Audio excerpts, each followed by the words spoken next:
So today I'm going to be walking through how to make these stretchy wide leg trousers. You can either use this pattern as it is, or you can combine the pattern with some of my mix and match top patterns to create a jumpsuit instead. I've tried to keep everything as beginner friendly as possible, and I have made the pattern available on my store, which is linked down below. So let's get on with the tutorial. So this is everything that you're going to need for this particular project. You will need a 4-way stretch fabric. I'm using 95% cotton, 5% elastane. You will need some matching thread. This is the closest I've got, but it will do. You will need some pins. This is optional, but you might want to add some elastic to your waistband just to give it a bit more structure. If you do that, I would recommend a width of about 1.5 inches. You will need some fabric pens or tailor's chalk. I would recommend fabric pens when you're working with stretchy fabric just because tailor's chalk can tend to pull slightly. So I'm using these water-soluble fabric pens from Amazon. And then you will also need some fabric scissors or a rotary cutter. So for this project, I'm going to be using my Clara pattern, and this pattern has 4 pieces. So this is pattern piece 1, which is the front of my trousers, and you will need to cut 2 of these out.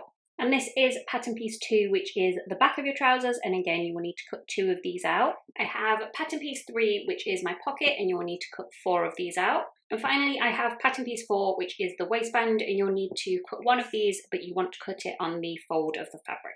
So before you start to cut your pieces out, you first want to make sure that your fabric is laid out correctly. So you want to find the selvage edge of the fabric, which is the finished edge. And quite often with stretchy fabric like this, it's finished with glue. So you should be able to feel that this edge is slightly rougher than your raw edges. You should also be able to see that this selvage edge is completely flat, whereas your raw edges tend to curl. So you want to find the 2 selvage edges of your fabric and fold your fabric with those 2 selvage edges, one on top of the other, so that I've got a selvage edge here and a fold at that side. If you're using a fabric that isn't quite as wide as mine, or you're making one of the larger sizes, you might find that you need to unfold your fabric to cut out pattern pieces 1 and 2. I'm just going to zoom in slightly to see if you can see the difference in this selvage edge. So this is my selvage edge, and you can just very lightly see where that glue is. And if you can't see it, you can definitely feel it. Very, very rough. And then these are my raw edges that are curling in. So once you've got that fabric laid out correctly, you can start to cut out your pattern pieces. So I'm going to demonstrate with 2 of my smaller pieces just because it's easier to fit them on the table. So you should be able to see on all of your pattern pieces, you have got a grain line that runs up the center of that pattern. So that grain line just wants to be parallel to your selvage edge. So you can lay those pattern pieces out however you want, as long as that line is lined up to the selvage edge. The only piece that is different to that is your waistband, which wants to be cut out on a fold. It does also have a grain line, but you will find that once you line it up to that fold like this, that grain line just ends up automatically parallel to the selvage edge. So now I'm going to go ahead and draw out some of these pieces. So once those pieces are drawn in place, you'll see I've got 1 piece drawn for the waistband, and I've only drawn 2 out for the pocket, but that's because we've got a double layer of fabric, so we're going to end up with 4 in total. So then I'm going to take my pins, and I'm just going to pin within those lines. That's just going to make sure that when we start to cut things out, you get 2 pieces across the 2 layers that are as close to identical as possible. Now those pins are in place, you can go ahead and cut your pieces out. Just be very careful to make sure that you cut through both layers of fabric and that you're not stretching your fabric as you cut. And then I'm going to go ahead and cut out my remaining 2 pattern pieces off camera. So at this point you should have all of your pieces cut out. You should have 2 pieces for the front of your trousers, 2 pieces for the back of your trousers, 4 pieces for your pockets, and 1 piece for your waistband, which you can see was cut out on the fold. So now before I move on to the construction, I've just got a few things that I need to mark onto these pattern pieces. So starting with the front of the trousers, I'm just going to mark on this pocket guide here so that we can accurately match up the pocket to these pieces. And if your fabric has an obvious right or wrong side, you want to mark this onto the right side of your fabric. Just zoomed in slightly so that you can see that guide a little bit better.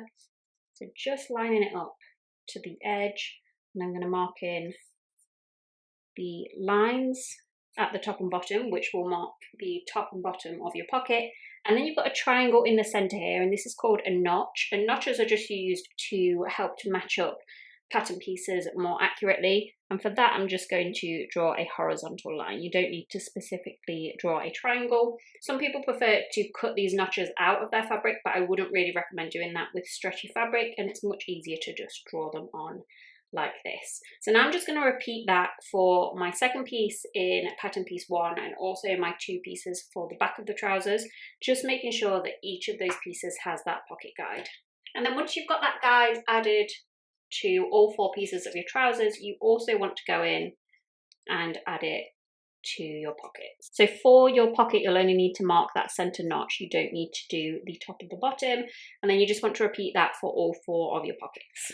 Once you've finished adding that pocket guide, there's one final thing that you'll need to draw onto your pieces, and this is going to go onto the front of your trousers, and this is the dart that you can see here. A dart is just a fold that is used to create a bit of extra shape. So I need to draw this onto the wrong side of my fabric, and the easiest way to do that is to just cut that dart out. And then once your pattern is looking like this, you can just draw those new lines onto your fabric.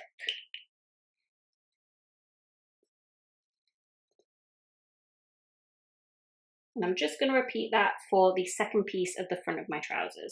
One final thing to be aware of when it comes to drawing your darts is if you are using a fabric like I am that doesn't have an obvious right or wrong side, you need to make sure that you draw those darts in a way that you're going to have a piece for both sides of the front of your trousers. So it should look like this, with the 2 pieces facing each other, rather than having both pieces facing in the same direction like this. So just always try and keep that in your mind with the front and the back, that you just always need to make sure that you have 2 pieces that face each other rather than 2 pieces that face in the same direction. So once those darts are drawn in place, you need to create the shape for those darts. So I'm going to fold down the center of that triangle with right sides facing together.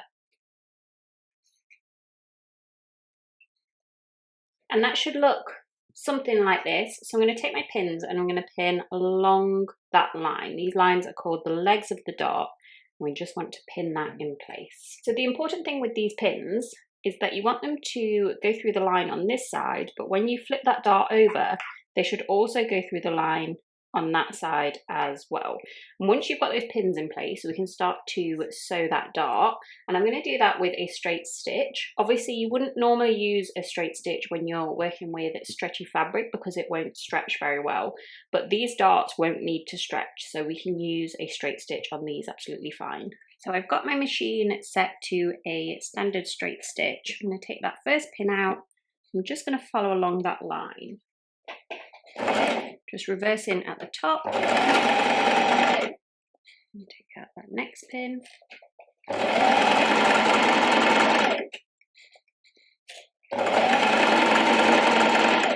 And then when I get down to the bottom of this dart, I'm not going to reverse down here, I'm just going to sew straight off the end. And I'm going to trim that off with quite long tails because I'm going to tie a knot at the end. That's how I'm going to secure the dart. And then just tie in a couple of knots at the end of that dart.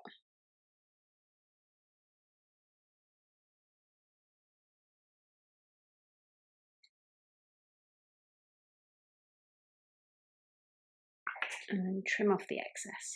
So once that dart is sewn in place, the final thing that I'm going to do is to just press it flat.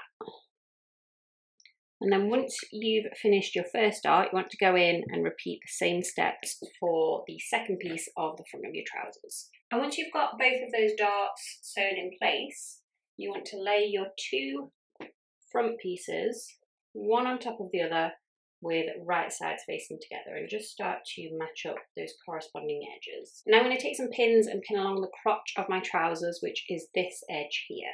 Now I can go ahead and sew this edge in place. I'm going to use my overlocker, but you can also use a zigzag stitch. So now that that edge is sewn in place, we can now move on to add the pocket. So I'm just going to open this piece out. So hopefully you can just about see this guide that I added earlier. I'm going to match that up to my pocket. So I'm going to take my pocket and place it right sides facing together with the trousers and just match up that guide. And then I'm going to pin that in place. And once that pocket's pinned in place, I'm just going to repeat for my second pocket, and then I'm going to sew both of those in place just along that straight edge. I'm going to use a overlocker, but you can also use a zigzag stitch. So this is how my pockets are looking, and now you want to go in and repeat those same steps for the back of your trousers. So sewing that crotch in place and add in the pockets. The only step that you won't be repeating is the dart. So this is how the back of my trousers is looking. Now I'm going to take the front piece and lay it on top of the back with right sides facing together, and just start to match up those corresponding edges. And now I'm going to take my pins and I'm going to come down the side seam on both sides. So I'm going to come down around that pocket and then down the rest of the way. And then I'm also going to do up the inside leg on both sides as well. So now I can go in and sew those edges in place. I'm going to use an overlocker. You can also use a zigzag stitch. So just down around that pocket and down the rest of the side seam on both sides, and up this inside leg on both sides as well. So once you've got these edges sewn in place, I'm going to turn this piece to the right side out, and I'm just going to put it to one side for now while we work on the waistband. So I've got the piece of my waistband here, and like I said at the beginning, you can choose to make this waistband with or without elastic. I'm going to make mine without because I don't tend to find that it needs it, but if you do want a little bit of extra structure, you can just take your elastic at this point. This is 1.5 inches wide, and I'm just going to cut a piece that is the same length as my waistband. And just place this up here, and then I'm going to take my waistband and with right sides facing together, I'm going to fold it in half. And I'm just going to pin down that short end. And if you're adding elastic, you want to do essentially the same thing. So just creating a loop, but this time I'm going to place the two short ends on top of each other and pin it across there. So now you can sew both of those ends in place. For my waistband, I'm going to use an overlocker and just sew straight down this short end. You can also use a zigzag stitch. And for the elastic, I'm just going to sew over this overlapping section a couple of times with a straight stitch and a zigzag stitch. Just sewing those edges in place. Give a closer look for that elastic, how I've sewn that in place. And now I'm going to take this waistband and I'm going to fold it lengthways around the piece. And it will look something like this. If you are adding elastic at this stage, you just want to sandwich that elastic between the two layers. And it should look like this with the elastic sandwich between those two layers of fabric. But obviously I'm not using elastic, so I'm just going to get rid of this now. So now the next thing that I'm just going to do is find the 1/2 and 1/4 points of this waistband, because that's just going to help us to more accurately attach it to the trousers. So the first point I'm going to pin in place is just at this seam here. And then I'm going to fold it with that seam at one end and place a pin at the fold on the other end. And this will be our other 1/2 point.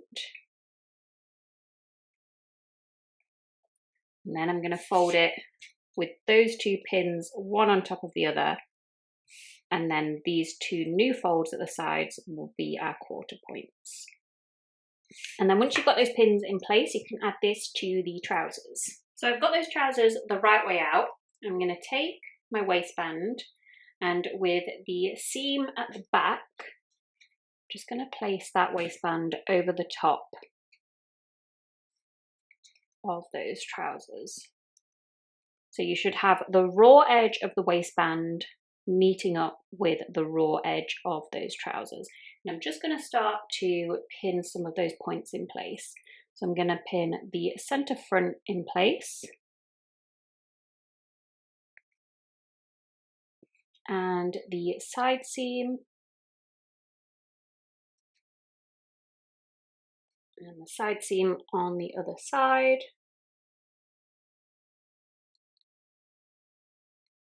And then finally the center back.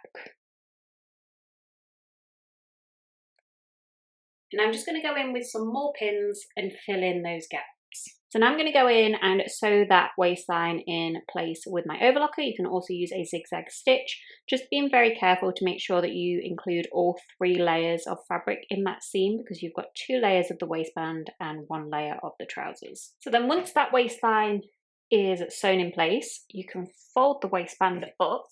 And now the only thing left to do is to hem the bottom edge of the trousers. One last tip before you hem your trousers is that if you find that your pockets are sagging slightly, which can happen with stretchy fabrics, you can just fold your pocket in and with a hand stitch, just roughly sew the seam of the pocket to the dart. You don't need to sew it through the actual trousers, just through this dart here, and that's going to help the pocket to stay where it's supposed to be. So for my hems, I'm just going to do a standard single hem. So I'm going to fold that bottom edge towards the wrong side. You can try pressing this with an iron, but I generally find that with stretchy fabric, it works better to add pins. So I'm just going to fold that edge up. And then I'm just going to follow along this raw edge with a zigzag stitch. So I'm going to do that all the way around. So this is how those hems are looking. And once those hems are in place, then the trousers are finished.